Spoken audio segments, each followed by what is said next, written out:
Tapos hindi siya naghahalo, you know.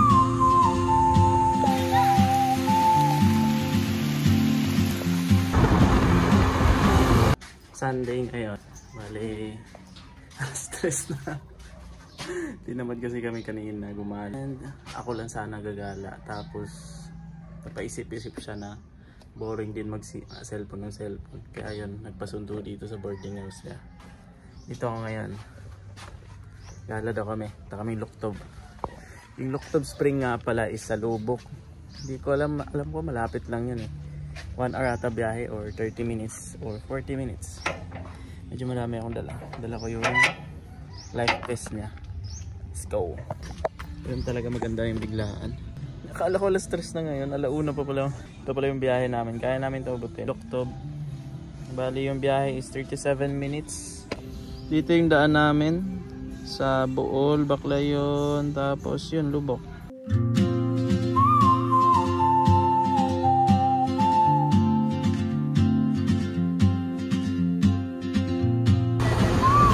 Hi guys, malapit na kami ngayon sa Lubok. Dito na kami Luway. Medyo malapit ng umulan.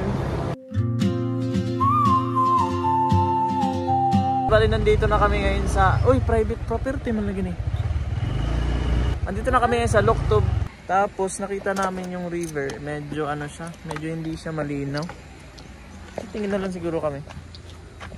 Ay mama. Hello. Private property. Ay, grabe. Wala, private property na entry daw mo. Di uhipuan mo.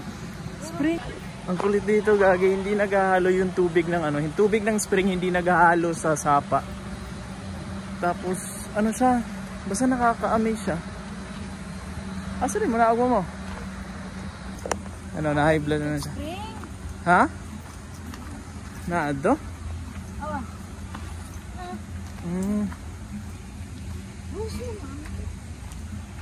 Nadi gi-develop ari mga kuan kanang patubig diri siguro mo kuhag tubig ang Tagbilaran.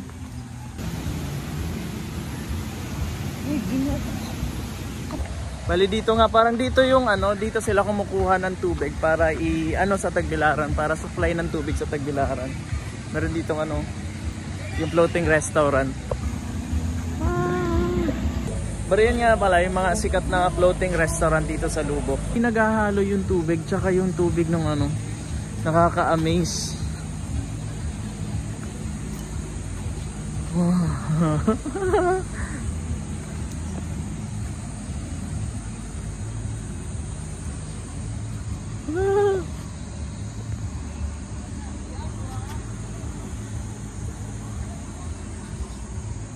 Yung floating restaurant. Tapos hindi siya naghahalo, you know. Bali dito sa Luktob Spring, ano, makikita nyo yung isang ganyan, isang tourist attraction dito sa Bohol. Ang floating restaurant na famous floating restaurant dito sa Lubok. Go.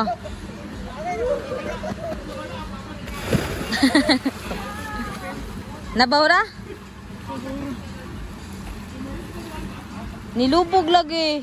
Imong gilubog.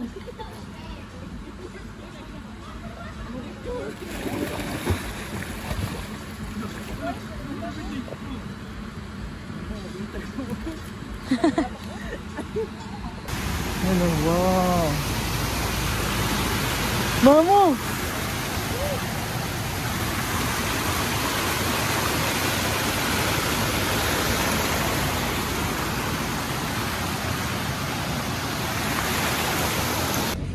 Yan lang.